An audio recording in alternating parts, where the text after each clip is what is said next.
Everyone, welcome back to our channel BBS pharma. आज हम pharmaceutical microbiology third semester की unit second के कुछ बचे हुए टॉपिक डिस्कस करेंगे। इसके बाद हमारी ये यूनिट भी कंप्लीट हो जाएगी। तो चलो शुरू करते हैं। आज का हमारा पहला टॉपिक है evolution of the efficiency of sterilization. Evolution क्या होती है? टेस्टिंग। हम किसी भी चीज़ को टेस्ट कर रहे हैं। और एफिशिएंसी क्या है? एबिलिटी, कि कोई भी सब्सटेंस, कोई भी चीज़ कितनी एबल है किसी चीज़ के लिए। ठीक है, तो हम यहाँ पे बात करेंगे स्टेरिलाइजेशन की एबिलिटी को टेस्ट करने के लिए, कि जो हमने स्टेरिलाइजेशन की है वो कितनी एबल है माइक्रो ऑर्गेनिजम्स को किल करने के लिए। To check the ability of sterilization, method of destroying microorganism and ensure that all the microorganisms are killed or not। अब ये क्या है, इसमें हम क्या पढ़ेंगे कि स्टेरिलाइजेशन की एबिलिटी क्या है। वो जो माइक्रो ऑर्गेनिज्म है उनको किल कर रही है। यानी स्टेरिलाइजेशन क्या था? माइक्रो ऑर्गेनिज्म को किल करने का, उनकी ग्रोथ को रोकने का ही एक मेथड था। तो उस मेथड की हम एबिलिटी चेक कर रहे हैं कि वो माइक्रो ऑर्गेनिजम्स को किल कर भी रही है या नहीं कर रही है। इसकी हम एबिलिटी डिटरमाइन कर सकते हैं तीन वैल्यू से, डी वैल्यू, जेड वैल्यू और एफ वैल्यू। फर्स्ट वैल्यू है डी वैल्यू। डी वैल्यू को डेसिमल रिडक्शन टाइम भी कहा जाता है। अब इसको अगर पहले हम सिंपल समझें तो ये कुछ इस तरह का है कि हमने एक ग्राफ प्लॉट किया। हम किसी चीज़ के ऊपर स्टेरिलाइजेशन कर रहे हैं। मान लो कोई भी ये एक सब्सटेंस है, इसकी हमने स्टेरिलाइजेशन की। इसके ऊपर क्या है? बैक्टीरिया प्रेजेंट थी। तो हमने क्या, हम हीट से इसको क्या है, स्टेराइल कर सकते हैं। तो हमने यहाँ पे टेम्परेचर लिया 100 डिग्री सेल्सियस। उसके बाद क्या हुआ कि हमने यहाँ पे जो टेम्परेचर है वो कांस्टेंट रख दिया। मतलब कि हम टेम्परेचर तो उतना ही दे रहे हैं जो हमने पहले 100 डिग्री सेल्सियस दिया, वो कंटिन्यू वही टेम्परेचर चला जा रहा है। लेकिन टाइम तो चेंज हो रहा है कि हमने पहले 5 मिनट में कितने बैक्टीरिया किल हुए इस टेम्परेचर पे, फिर थोड़े टाइम बाद और ज़्यादा बैक्टीरिया, माइक्रो ऑर्गेनिजम्स किल होंगे इसी टेम्परेचर पे। यानी कि हम टाइम को तो कंटिन्यू इंक्रीज कर रहे हैं, लेकिन जो टेम्परेचर है उसको हमने कांस्टेंट रख दिया। तो यहाँ पे क्या है, एक लेवल ऐसा आएगा कि यहाँ पे 90% ऑफ द माइक्रो ऑर्गेनिजम्स किल हो जाएंगे स्टेरिलाइजेशन से। तो हम क्या है, डी वैल्यू को वो टाइम मानते हैं, वो टाइम है डी वैल्यू जिसमें क्या है 90% ऑफ द माइक्रो ऑर्गेनिजम्स किल हो जाते हैं और टेम्परेचर क्या है, कांस्टेंट रहता है। मतलब कि हम टेम्परेचर चेंज नहीं कर रहे, उसको हीट जो हमने शुरू में दी थी उतनी ही हीट है, बस जैसे जैसे टाइम बढ़ता जा रहा है। मतलब पहले क्या है, आधे घंटे में थोड़े कम माइक्रो ऑर्गेनिज्म किल हुए, उसके बाद 1 घंटे बाद थोड़ी और और माइक्रो ऑर्गेनिजम्स किल हो गए। तो ऐसे क्या है, टाइम इंक्रीज करने पे माइक्रो ऑर्गेनिजम्स किल कर रहे हैं। तो यहाँ पे हम एक्स एक्सिस पे टाइम लेते हैं और वाई एक्सिस पे क्या है, वाई एक्सिस पे हम लेंगे नंबर ऑफ माइक्रो ऑर्गेनिज्म, या फिर जितने माइक्रो ऑर्गेनिज्म वहाँ पे सर्वाइव कर रहे हैं उसको लेते हैं। तो हम मान लो क्या हुआ कि हमने क्या है, यहाँ पे माइक्रो ऑर्गेनिज्म पहले 1 है, फिर 2, 3, 4, 5। टाइम हमने 5 मिनट, 10 मिनट, 15 मिनट ले लिया, और टाइम क्या है, मिनट में लिया है हमने। तो मान लो पहले जो टेम्परेचर यहाँ पे क्या है, कांस्टेंट रखा गया है। जब इसकी वैल्यू 0 थी तो यहाँ पे क्या है, 5 माइक्रो ऑर्गेनिज्म थी। ठीक है, उसके बाद क्या है, जब 5 मिनट हुई और हम इसको हीट करें तो माइक्रो ऑर्गेनिज्म क्या है, कंटिन्यू डिक्रीज होते जाएंगे। ठीक है, तो माइक्रो ऑर्गेनिज्म क्या है, डिक्रीज होते जाएंगे टाइम के साथ साथ जब हम इसको हीट दे रहे हैं, यानी कि उनका नंबर कम होएगा। फिर वो 5 मिनट में क्या पता 4 हो जाए, जैसे कि 4 हो जाएंगे। 15 मिनट में वो क्या है, 3 रह जाएंगे। तो इस तरह क्या है, जैसे जैसे टाइम इंक्रीज हो रहा है माइक्रो ऑर्गेनिजम्स क्या है, कम हो रहे हैं। मतलब कि टाइम के साथ माइक्रो ऑर्गेनिजम्स या फिर बैक्टीरिया की ग्रोथ या उनके नंबर क्या है, रिड्यूस होते हैं। तो ये जो डी वैल्यू है, मान लो उसकी 1 यूनिट को कम करने के लिए, बैक्टीरिया की 1 यूनिट है ये वाली, जैसे 5 यूनिट है, 4 यूनिट है, 3 यूनिट है। तो बैक्टीरिया की 1 यूनिट को मतलब 4 से 3 में आने के लिए जो उनको टाइम लगा, यानी कि ये वाला जो टाइम है वो उसकी डी वैल्यू होती है। सिंपल समझ में आया होगा। अब भी इसकी डेफिनेशन पढ़ेंगे हम, उसमें थोड़ा और अच्छे से समझ में आ जाएगा। इस डी वैल्यू वो टाइम है जो बैक्टीरिया की एक यूनिट को कम करने में लगा, यानी कि 4 से 3 में आने के लिए उसको 5 मिनट लगे, तो ये उसकी क्या है, डी वैल्यू, यानी कि डेसिमल रिडक्शन टाइम, जो टाइम बैक्टीरिया की एक यूनिट को रिड्यूस करने में लग रहा है। The D value indicates the time in minute it takes to destroy 90% of microbes at a constant temperature। यानी कि ये वो टाइम है, टाइम हम किस में है, मिनट में। ये वो टाइम है जो 90% ऑफ द माइक्रो ऑर्गेनिजम्स को रिड्यूस करने में या फिर उनको मारने में जो टाइम लग रहा है, और किस पे, कांस्टेंट टेम्परेचर पे। टेम्परेचर क्या है, कांस्टेंट है, बस टाइम ही इंक्रीज हो रहा है। The value of D decreases then the more efficient sterilization will be. अब अगर मान लो, अब इसको ऐसे समझो, डी वैल्यू, अब एक तो वो 5 मिनट में एक यूनिट कम हो रही है, एक क्या है 2 मिनट में कम हो रही है, तो कौन सा बेस्ट है, 2 मिनट वाला ना, कि इसमें 2 मिनट में एक तो 90% बैक्टीरिया किल हुए, एक 5 मिनट में 90% बैक्टीरिया किल हुए। तो हम क्या बैक्टीरिया को खत्म करना चाहते हैं, तो जल्दी से जल्दी होंगे, हमारे लिए तो बेनिफिट है। यानी कि जितनी कम डी वैल्यू होगी उतना ही ज़्यादा स्टीरिलाइजेशन एफिशिएंट होगा, मतलब कि उसकी एफिकेसी होगी, स्टीरिलाइजेशन जो भी हमने यूज़ की है वो उतनी ही पावरफुल है। इसको ऐसे मान लो कि हमारे पास 15 चेयर है, ठीक है, एक इंसान तो उसको रख रहा है 10 मिनट में और एक इंसान रख रहा है 5 मिनट में, तो पावरफुल कौन से वाला है, 5 मिनट वाला पावरफुल है। तो इसी तरह क्या है, डी वैल्यू में, यानी कि 2 मिनट में ज़्यादा से ज़्यादा बैक्टीरिया किल हो रहे हैं, तो हमारे लिए जो स्टीरिलाइजेशन हमने यूज़ की थी वो ज़्यादा अच्छी है एज कंपेयर टू दिस। यानी कि डी वैल्यू जितनी कम होगी उतना ही ज़्यादा स्टीरिलाइजेशन मेथड एफिशिएंट होगा, पावरफुल होगा। This is because D value is time which required for destroy micro organism. ये वो टाइम है जो हमें माइक्रो ऑर्गेनिज्म को खत्म करने में लग रहा है। So less time result in killing more active bacteria and sterilization become very efficient. अगर टाइम कम लगेगा तो स्टीरिलाइजेशन क्या है, एफिशिएंट हो जाएगा। अब इस ग्राफ में देख लो एक बार, यहाँ पे क्या है, जब 0 पे था तो बैक्टीरिया 0 टाइम में बैक्टीरिया की यूनिट कितनी थी, 8 यूनिट थी। उसके बाद धीरे धीरे हमने टाइम इंक्रीज किया, बैक्टीरिया की यूनिट क्या है, घटती गई। अब क्या हुआ, 5 यूनिट थी 15 मिनट में, उसके बाद 20 मिनट में क्या है, उसकी 1 यूनिट घट गई, यानी कि 5 मिनट लगे उसको 1 यूनिट को डिस्ट्रॉय करने में, 1 यूनिट को ख़त्म करने के लिए। तो यानी कि ये इसकी डी वैल्यू है। उसके बाद हम पढ़ेंगे Z value. Z value it represent the amount of temperature change required to decrease 1 point of D value. अब ये क्या है, ये वो टाइम है, ये भी Z वैल्यू भी क्या है, टाइम ही होता है। इसमें ग्राफ प्लॉट होगा टेम्परेचर और डी वैल्यू के बीच में, ठीक है। अब यहाँ पे हम यहाँ पे टेम्परेचर ले लेते हैं, पहले 60 डिग्री है, फिर 70 है, देन अब यहाँ पे क्या है, 90 डिग्री टेम्परेचर पे बैक्टीरिया का कितना है, 2, 80 पे कितना है, 3, यानी कि ये इसकी डी वैल्यू, यहाँ पे क्या है, ये वाली इसकी डी वैल्यू है।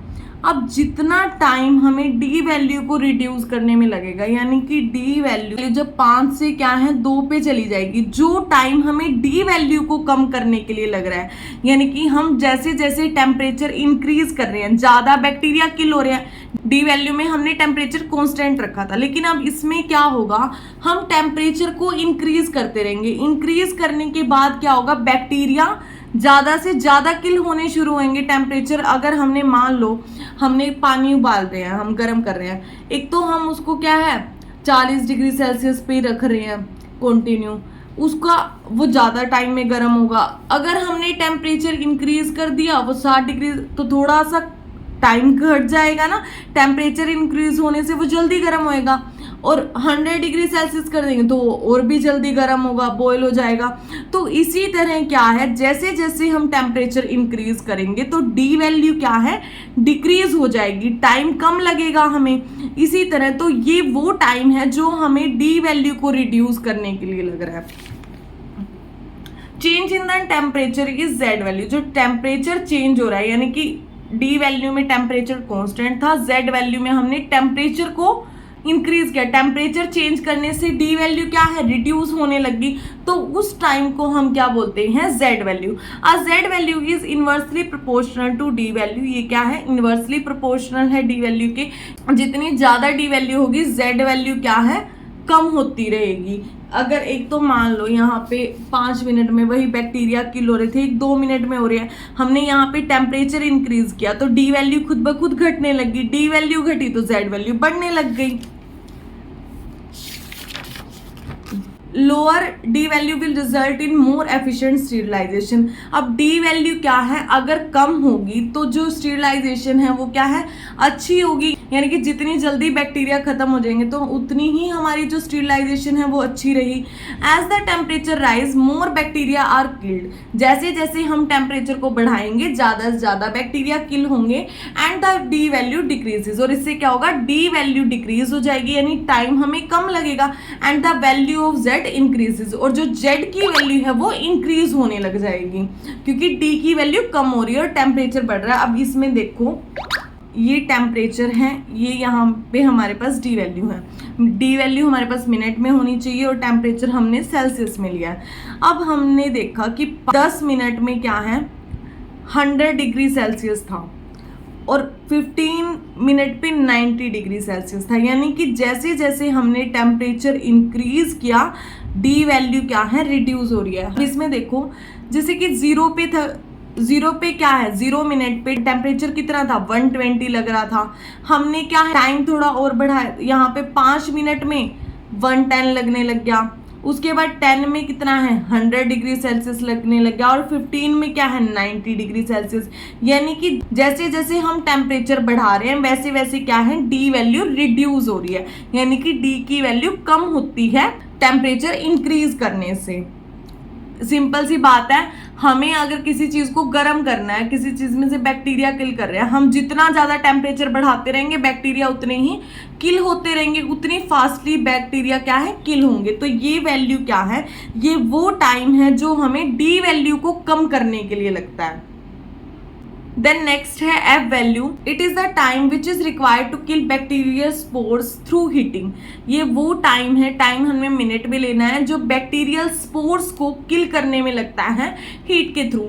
It is possible to calculate the probability of survivor remaining from load using the F value as follows. हम क्या है, एफ वैल्यू का यूज करके हम उन बैक्टीरिया के नंबर, उन बैक्टीरिया की प्रोबेबिलिटी काउंट कर सकते हैं जो अभी सर्वाइव कर रहे हैं। मान लो 90% तो बैक्टीरिया यहाँ पे किल हो गए, बाकी के बचे हुए 10%, तो वो हम क्या है कैलकुलेट कर सकते हैं। जैसे कि इसको सिंपल समझो, हमने क्या है इसको हीट किया, यहाँ पे बहुत सारे बैक्टीरिया किल हो गए, ठीक है, most of the bacteria kill हो गए, लेकिन यहाँ पे जो बैक्टीरिया बचे हैं उनको क्या है हम एफ वैल्यू से डिटरमाइन कर सकते हैं कि कितने बैक्टीरिया यहाँ पे बच गए हैं। इसके लिए हम क्या है, ये वाला फॉर्मूला यूज करते हैं, F is equal to D into में log n naught minus log n। यहाँ पे डी वैल्यू क्या है, वो टाइम है जो हमें 1 यूनिट बैक्टीरिया को किल करने के लिए लग रहा था एट टेम्परेचर 120 डिग्री सेल्सियस। और टेम्परेचर क्या है, कॉन्स्टेंट है 120 डिग्री सेल्सियस पे, जो डी की वैल्यू है वो log n नोट। यहाँ पे n नोट क्या है, initial population volume of bacteria, जो वहाँ पे माइक्रो ऑर्गेनिज्म शुरू में थे जब हमने प्रोसेस की स्टेरिलाइजेशन की। देन n नंबर, n क्या है, नंबर ऑफ फाइनल रेजिडेंट्स, या जितने बैक्टीरिया वहाँ पे रिमेन बच गए उनका नंबर क्या है, n। तो इस तरह से क्या है हम टेस्ट कर सकते हैं कि स्टेरिलाइजेशन कैसी हुई है और कितने बैक्टीरिया वहां पे किल हुए हैं। ये थी इसकी एवोल्यूशन। देन नेक्स्ट टॉपिक है equipment employed in large scale sterilization. जो लार्ज स्केल पे बड़ी बड़ी जगह जो स्टेरिलाइजेशन होते हैं, जैसे क्या है अब ड्रग्स बनने हैं, वो बैच के बैच बनते हैं, इतने हाई स्केल पे, इतने लार्ज स्केल पे जो स्टेरिलाइजेशन होती है उसके लिए हम किस किस तरह के इक्विपमेंट यूज करते हैं। In pharmaceutical industry and in various different equipment are use for sterilization. Pharmaceutical industry में या फिर अदर जो फील्ड है वहाँ पे अलग अलग तरह के इक्विपमेंट यूज होते हैं स्टेरिलाइजेशन के लिए। इनमें मेन है हॉट एयर ओवन, ऑटोक्लेव। इन दोनों के बारे में हम पीछे स्टडी कर चुके हैं। अगर ये लॉन्ग क्वेश्चन आ जाता तो इसमें आप इन दोनों को एक्सप्लेन करके आ सकते हैं, जो हमने पहले पढ़ा था। इन दोनों के बाद एक और इक्विपमेंट है जो हम स्टेरिलाइजेशन में यूज करते हैं, कोच स्टीम स्टेरिलाइजर। इसके बारे में अगर आप कहोगे तो मैं एक और वीडियो बना दूंगी, तो मुझे वो बता देना। देन नेक्स्ट हमारा टॉपिक है और इस यूनिट का लास्ट टॉपिक है स्टेरिलाइजेशन इंडिकेटर, या फिर हम इनको बोलते हैं स्टेरिलाइजेशन मॉनिटर। इंडिकेटर या मॉनिटर क्या होते हैं? सिंपल कि जो इंडिकेट करते हैं, बताते हैं कि क्या ये हुआ है नहीं हुआ है, मतलब किसी भी चीज़ को इंडिकेट करना। को जो स्टेरिलाइजेशन टेक्निक हमने की उसको इंडिकेट करना कि वो हुई है नहीं हुई है, बैक्टीरिया वहाँ से ख़त्म हुए हैं या फिर नहीं। It is the essential that strict control are carried out on products to be sterilize. अब ये चीज़ भी ज़रूरी है कि हमें जो हमने प्रोडक्ट बनाए हैं वो स्टेराइल होने चाहिए, बैक्टीरिया माइक्रो ऑर्गेनिज्म से फ्री हों, ताकि क्या है जो भी कोई यूज़ कर रहा है उसके लिए वो सेफ होने चाहिए। अब हम तो एक बीमारी ठीक करने के लिए दवाई खा रहे हैं, उसके अंदर अलग ही तरह के बैक्टीरिया प्रेजेंट है जो हमारी बॉडी में जाके हार्मफुल इफेक्ट दे। तो इसीलिए क्या है, हर प्रोडक्ट का स्टेराइल होना बहुत ज़्यादा ज़रूरी है। तो इसके लिए क्या है, हमें कंट्रोल भी करना पड़ेगा। अब ऐसे तो नहीं है कि लोग तो अपना फ़ायदा देखेंगे जो चीज़ बना रहे हैं, तो इसीलिए स्टेरिलाइजेशन इंडिकेटर ज़रूरी है प्रोडक्ट को स्टेराइल करने के लिए। Such control must then ensure the absence of micro organism from this product. ये कंट्रोल क्या करते हैं, ये चेक करते हैं, इंश्योर करते हैं, मतलब किसी भी प्रोडक्ट में माइक्रो ऑर्गेनिज्म की प्रेजेंस और एब्सेंस को चेक किया जाता है कि क्या ये इसमें माइक्रो ऑर्गेनिज्म नहीं है, यानी कि एब्सेंट है तो ठीक है, अगर प्रेजेंट है तो वो खराब है। There are basically two type of control. दो तरह से हम इसको कंट्रोल कर सकते हैं। Control on the process of sterilization, क्या है, हम स्टेरिलाइजेशन प्रोसेस में ही कंट्रोल करें, जो किसकी हेल्प से कर सकते हैं हम, स्टेरिलाइजेशन इंडिकेटर की हेल्प से। और दूसरा है sterility testing on the product, या फिर हम प्रोडक्ट को स्टेरिलिटी टेस्ट करवाएं। जब वो प्रोडक्ट हमने उसकी स्टेरिलाइजेशन कर ली है तो उसके बाद हम क्या है उसका स्टेरिलिटी टेस्ट करवाएं। Monitoring of the sterilization process can be achieved by use of physical, chemical, biological indicator of sterilization performance। अब क्या है, हम स्टेरिलाइजेशन प्रोसेस को कैसे मॉनिटर कर सकते हैं, वो पूरी प्रोसेस हो रही है, हम उसको कैसे मॉनिटर करेंगे। हम कुछ इंडिकेटर यूज कर सकते हैं, वो मे बी फिजिकल भी हो सकते हैं, केमिकल भी हो सकते हैं, बायोलॉजिकल भी हो सकते हैं। फर्स्ट है फिजिकल इंडिकेटर। ये क्या है, किसी तरह की इक्विपमेंट या फिर डिवाइस हम यूज करेंगे फिजिकल इंडिकेटर में। फर्स्ट है moist heat. A master process record is prepared as part of validation process for a particular autoclave. हमने मोइस्ट हीट स्टेरिलाइजेशन की, उसमें क्या है ऑटोक्लेव का हम यूज़ कर देते हैं, तो वहाँ पे क्या है हम एक रिकॉर्ड लगा देते हैं ताकि जो भी प्रोडक्ट स्टेराइल हो रहा है वो क्या है उसको हम चेक कर सकें। MPR है, ये एक रिकॉर्ड होता है, मतलब इसको पूरा जो भी ऑर्गेनाइजेशंस होती हैं या जो भी इन चीज़ों का ध्यान रखे वो बनाती हैं, और ये हर साल क्या है एनुअली इंटरवल में इसको चेंज किया जाता है, इसको चेक किया जाता है कि क्या अब इसमें कुछ नया ऐड करना है नहीं करना है। Whenever significant change occur in the BPR batch process record में when compared with MPR, अगर क्या है अगर कोई बैच बन रहा है हम उसकी स्टेरिलिटी टेस्ट करें तो बैच प्रोसेस रिकॉर्ड में क्या है हम उसको चेंज करते हैं कि MPR के कंपैरिजन में उसके बेसिस पे क्या है जब चेंज किए जाते हैं।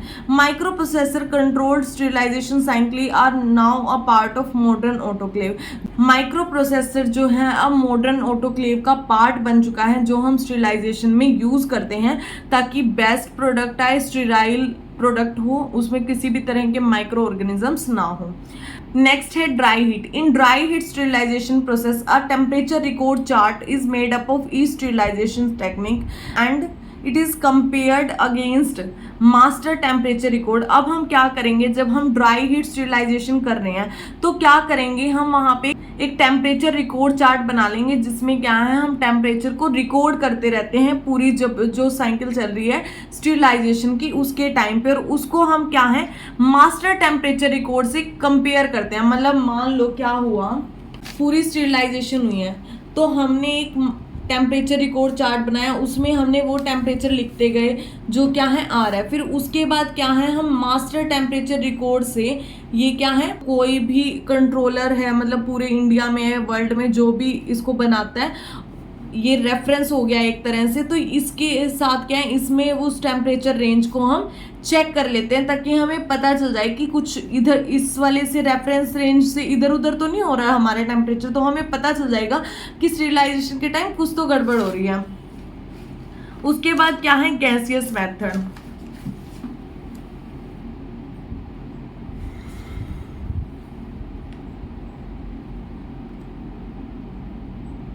अब पहले जो फिजिकल इंडिकेटर था उसमें क्या है, हमने मास्टर प्रोसेस रिकॉर्ड से बैच प्रोसेस रिकॉर्ड को हम कंपेयर करते हैं कि बैच जो हमने प्रिपेयर किया उसकी जब हम उसको स्टेराइल कर रहे हैं तो उसके अंदर जो भी रेंजेस आई, जो भी रिकॉर्ड आया वो हमने लिख लिया, फिर उसको एम्पियर से कंपेयर किया।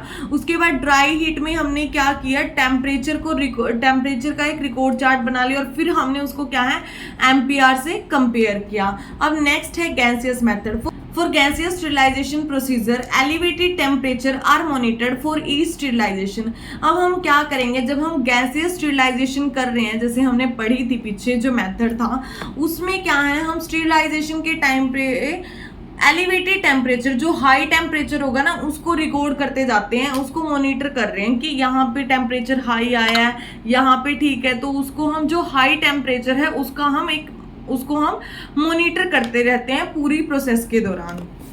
Routine leak test are performed, हम क्या है उसका बार बार उसका लीक टेस्ट परफॉर्म करते हैं, किसके लिए, to ensure gas tight seal, कि जो प्रोडक्ट है वो गैस टाइट है, उसके अंदर क्या है कोई भी एयर गैस जाने के चांसेस ना हो, बिल्कुल लीक प्रूफ होना चाहिए वो product. Pressure and humidity measurement are recorded, और जो भी प्रेशर है ह्यूमिडिटी है उसका भी हम कंटिन्यू रिकॉर्ड करते रहेंगे। इसमें हम क्या है उसकी प्रेशर ह्यूमिडिटी को रिकॉर्ड करें, टेम्परेचर रिकॉर्ड करें, लीक टेस्ट परफॉर्म करें, ताकि जो भी पूरी स्टेरिलाइजेशन है उसके दौरान क्या है किसी भी तरह का ऐसा कुछ ना हो जिससे क्या है माइक्रो ऑर्गेनिज्म ग्रो होने के चांसेस हों। लास्ट फिजिकल इंडिकेटर है filtration. Bubble point pressure test is used, यहाँ पे हम क्या है बबल पॉइंट प्रेशर का यूज करेंगे। ये वो गैसियस प्रेशर है जो सरफेस टेंशन को रिड्यूस करता है, तो हम उसका टेस्ट करते हैं। It is a technique employed for determining the pore size of filter, कि जो पोर के साइज है, हमने फिल्ट्रेशन मेथड पढ़ा था ना, जैसे कि अब इसमें से क्या है जो फिल्टर था उसमें से हम जो भी हमने टेस्ट करना था उसको पास कर रहे थे, तो यहाँ पे क्या है हम पोर साइज को टेस्ट कर लेंगे कि कहीं ये पोर साइज बड़े हुए और यहाँ से क्या बैक्टीरिया पास होके नीचे जो हम बैक्टीरिया फ्री कंपोनेंट प्योर वाला बना रहे थे जहाँ पे कि भी यहाँ कोई बैक्टीरिया ना हो, तो कहीं वो बैक्टीरिया उसमें साथ तो नहीं चला गया। तो इसमें क्या है हम फिल्टर के पोर साइज को टेस्ट करते हैं कि जो पोर का साइज है वो सही है, उससे कोई बैक्टीरिया माइक्रो ऑर्गेनिज्म साथ में ना चला गया हो यहाँ से। नेक्स्ट हमारा है chemical indicator. Chemical monitoring of sterilization process used chemical substance. अब इसमें हम क्या करेंगे, केमिकल सब्सटेंस का यूज करते हैं स्टेरिलाइजेशन को मॉनिटर करने के लिए। फर्स्ट है इसमें brownish tube, this is the most commonly use chemical indicator. ये क्या है, ज़्यादातर केमिकल इंडिकेटर हम यही वाला यूज करते हैं स्टेरिलाइजेशन को मॉनिटर करने के लिए। These are small tubes containing a reaction mixture. अब ये क्या है छोटी छोटी ट्यूब्स होती हैं, इनके अंदर क्या है रिएक्शन मिक्सचर होता है, ये जो क्या है इंडिकेटर का काम करता है, which work as indicator. Expose to high temperature produce changing colour of indicator. जब हम क्या है किसी भी सैंपल को हाई टेम्परेचर में एक्सपोज कर देंगे तो वहाँ पे क्या है इंडिकेटर का कलर चेंज हो जाएगा, जिससे हमें पता चलेगा कि वहाँ पे किसी तरह के बैक्टीरिया माइक्रो ऑर्गेनिजम्स तो प्रेजेंट नहीं है। तो अलग अलग तरह की ब्राउन ट्यूब भी हम यूज करते हैं। टाइप 1 इसमें मेथड ऑफ स्टेरिलाइजेशन क्या है, मोइस्ट हीट का हम यूज करेंगे और टेम्परेचर भी पर्टिकुलर होना चाहिए कि इसी टेम्परेचर पे हम करेंगे। मोइस्ट हीट में 126 डिग्री सेल्सियस पे जो इंडिकेटर का कलर आएगा वो ब्लैक आ जाएगा।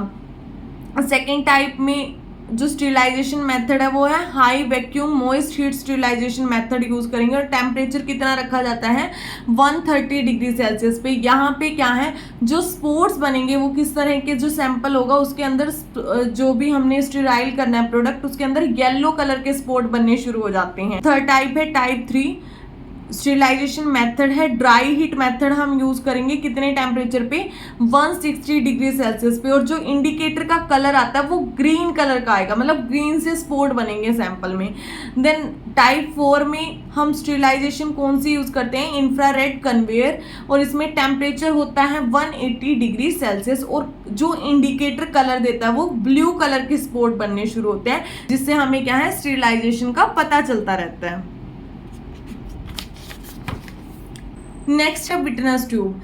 It consist of single crystalline substance of non melting point in glass tube. अब हम क्या करेंगे, इसमें हम विटनेस ट्यूब है उसके अंदर क्या करेंगे, हमें कोई भी क्रिस्टलाइन सब्सटेंस ले लेंगे, एक सिंगल ही क्रिस्टलाइन सब्सटेंस लेना है, इस बात का ध्यान रखना, और ऐसा सब्सटेंस लेंगे जिसका मेल्टिंग पॉइंट हमें पहले से पता हो। लाइक जैसे कि सल्फर है, इसका मेल्टिंग पॉइंट कितना है 115 डिग्री सेल्सियस। बेंजोइक एसिड है, इसका टेम्परेचर इसका मेल्टिंग पॉइंट कितना है 121 डिग्री सेल्सियस। तो हमें ऐसा क्रिस्टलाइन सब्सटेंस लेना है जिसका मेल्टिंग पॉइंट हमें पहले से पता हो, और उसको हम क्या है ग्लास ट्यूब में डाल देंगे। A dye may be included to show more clearly that crystals have melted. हम क्या है कई बार डाई भी डाल देते हैं, जिससे क्या डाई की हेल्प से हमें ज़्यादा अच्छे से विजिबिलिटी आती है, कलरफुल हो जाएगी, तो हमें क्या है पता चल जाएगा कि क्रिस्टल मेल्ट होने शुरू हो गए।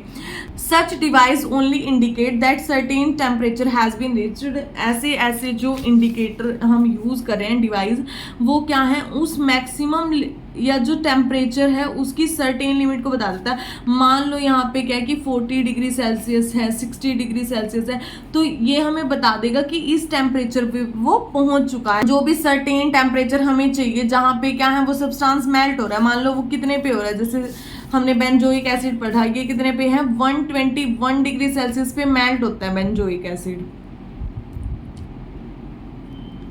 ठीक है। तो जब हम इसको डालेंगे तो ये क्या इतना टेम्परेचर आ जाएगा, तो ये मेल्ट होना शुरू हो जाएगा, हमें दिखना शुरू हो जाएगा, तो हमें पता चल जाएगा कि ये वाला टेम्परेचर आ गया।